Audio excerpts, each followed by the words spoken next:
అమ్మా కళ్యాణి, ఎక్కడా శ్రీ శ్రీ శ్రీ శ్రీ అల్లుడు గారు కనిపించడే? ఓహో, ఉరి తీయించుకోవడానికి రెడీ అవుతున్నాడు అన్నమాట.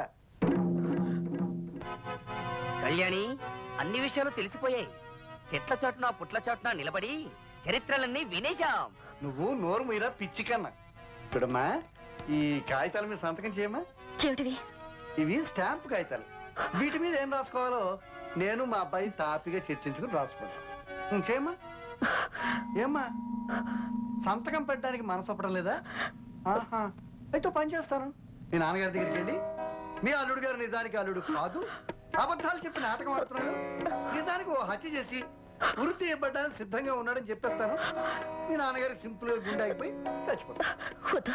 మీరు అడిగినట్టే సంతకం పెడతాను.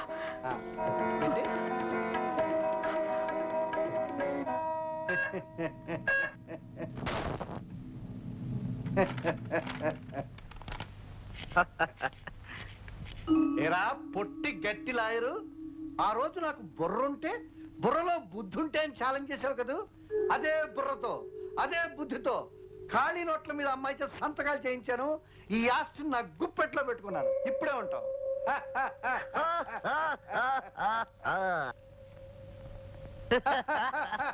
ఏ నుంచి ఈ ఆస్తి అంతా మందే. ప్లాన్ ఎవరిదిరా? నీదేనా? ఈ ప్లాన్ సక్సెస్ అయితే ఏం జరుగుతుందన్నాను? నీ నెత్తికి కిరీటం అన్నావు, నా కాలికి కడియమన్నావు, నీ మెడకి పులిగోరు పథకమన్నావు, నా వలకి బంగారు సిగ్గుబిళ్ళు అన్నావు, నీ చేతికి ఆస్తి హక్కు అన్నావు, నా చేతికి చెక్కు బుక్ అన్నావు.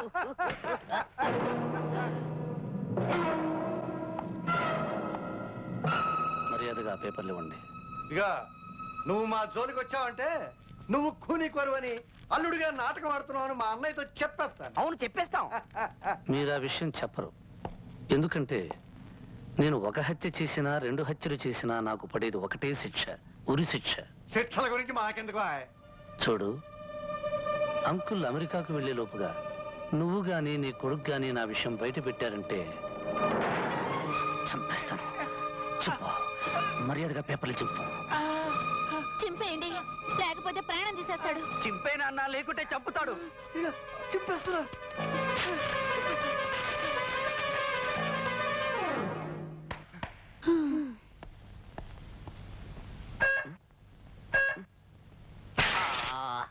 ఏమిటి నాన్న ప్లాన్ అంతా చింపేశావు? చింపడం కాదురా, ముందు నేను చంపేస్తాను. ఎప్పుడు మాట్లాడినా లైఫ్ అండ్ డెత్ సమస్య అంటుండేవాడివి. కానీ లైఫ్ కి డెత్ కి మధ్య జవాబు లేని ప్రశ్నలాగా నువ్వు నిలబడి ఉన్నావని, నీ జీవితంలో ఇంత భయంకరమైన సత్యం దాగి ఉందని మాతో ఎప్పుడు ఎందుకు చెప్పలేదు విష్ణు? నేను కిరాయి మనిషిగా ఇక్కడికి వచ్చాను. నాకు డబ్బు అవసరం. మీకు నాతోనే కానీ నా గతంతో అవసరం ఉండదనుకున్నాను. అందుకే నేను ఎప్పుడు ఏ విషయమూ మీకు చెప్పలేదు. కానీ ఇప్పుడు అవసరాన్ని మించిన అతీతమైన బంధం మన మధ్య ఏర్పడింది విష్ణు.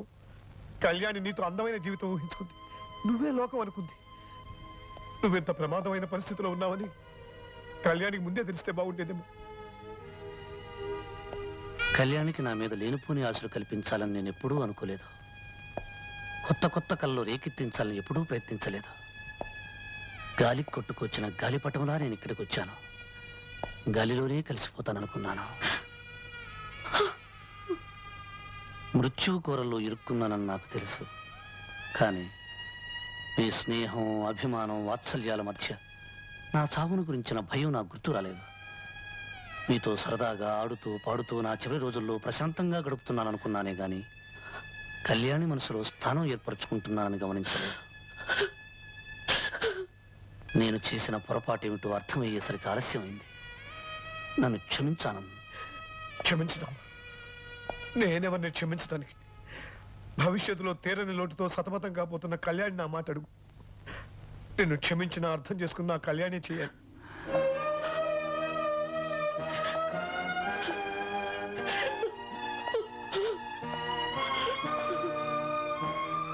కళ్యాణి, నేను నిజం దాచి నీకు మనశ్శాంతి లేకుండా చేస్తాననుకోలేదు. నన్ను నీ నిద్రలో వచ్చిన కళ్ళనుకో. మెలకు వచ్చిన తర్వాత ఆ కళ్ళని మర్చిపో. ఎంత తేలిక చెప్పారండి. నేను మిమ్మల్ని మర్చిపోవాలా? ఏనాడు ఏ దైవానికి ద్రోహం చేశానో విధి నాతో విచిత్రంగా ఆడుకుంటోంది. ప్రేమ విషయంలో, పెళ్లి విషయంలో దురదృష్టం నన్ను ఎప్పుడు వెంటాడుతూనే ఉంది. మీరే లేనప్పుడు ఇక ఈ జీవితం ఎవరి కోసం నడపాలి? నడిపిన జీవితంతో వితంతువులా విరాగిలా గడుపుతానే గాని మిమ్మల్ని మర్చిపోయి బతికే కఠినమైన మనసు నాకు లేదండి. అంత మాట అనొద్దు కళ్యాణ్. మీరు నా గురించి కాదు, మీ డాడీని గురించి బాధపడండి. ఈ 4 రోజులు ఆయన్ని పసిబిడ్డ కన్నా జాగ్రత్తగా చూసుకోవాలి. భవిష్యత్తులో ఆయనకు ఏ నిజం తెలియకూడదు. మీకైనా నాకైనా ఆయన ఆరోగ్యమే ముఖ్యం.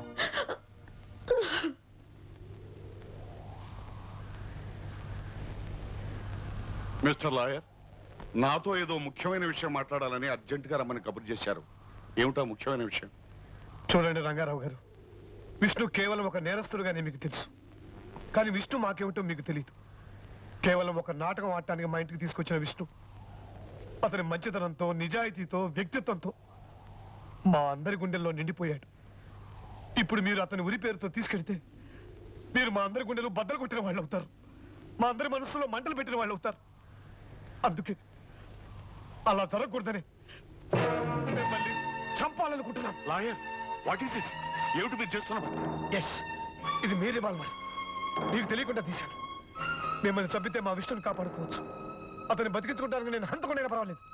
లాయర్, కాకి బట్టలకు కట్టుబడి వృత్తి ధర్మానికి తల వంచి విష్ణువుని తీసుకెళ్ళడానికి వచ్చాను. నిజానికి ఈ వృత్తి చేస్తున్నందుకు నాలో నేను ఎంత కుమిలిపోతున్నానో మీకు తెలియదు. విష్ణువుని మీకంటే ఎక్కువగా నా కన్న కొడుకులాగా అభిమానించాను. అతని ప్రేమను ఆశీర్వదించి దగ్గరుండి పెళ్లి చేశాను. అతని ఆఖరి కోరిక నెరవేరాలని ఆశించాను. అతని నాటకం పూర్తయ్యే వరకు అనుమతి అడిగితే ఇచ్చాను. కన్నీళ్లను దాచుకుని కఠినత్వాన్ని మొహోన పూసుకుని విష్ణువుని తీసుకువెళ్ళటానికి వచ్చిన నన్ను చంపాలనుకుంటే చంపు. కానీ చట్టం మాత్రం అతను వదలదు. నువ్వు నేనే కాదు, ఎవరు కాదన్నా సరే చట్టం అతని ఉరికమ్మానికి ఎక్కించి తీరుతుంది. చంపు. కమా, షూట్ మీ.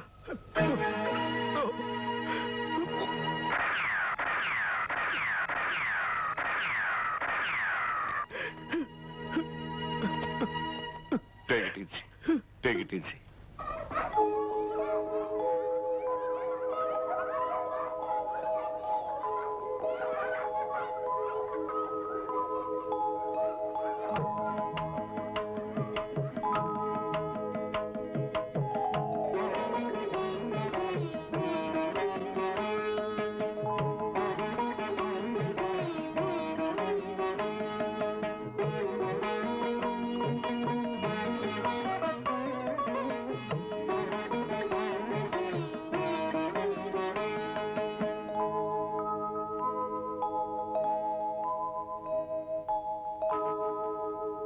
కళ్యాణి, బాబు నెల్లపిల్లాడిగా ఉన్నప్పుడు రేవతి వీడిని ఒళ్ళో పెట్టుకుని వీడి భవిష్యత్తు గురించి ఎన్ని కలలు కనేదో, వీడిని ఎంతో గొప్పవాణ్ణి చేయాలని, ఎంతో ఉన్నతంగా తీర్చిదిద్దాలని, 10 మందిలో పేరు ప్రఖ్యాతులు తెచ్చుకునే వాళ్ళ చేయాలని తన మూగ భాషలో నాకు తెలియచెప్పేది.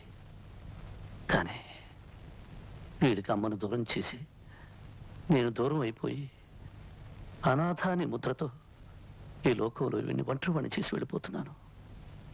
విష్ణు, ఎందుకలా మాట్లాడతా? బాబు ఏనాటికి అనాథ కాడు.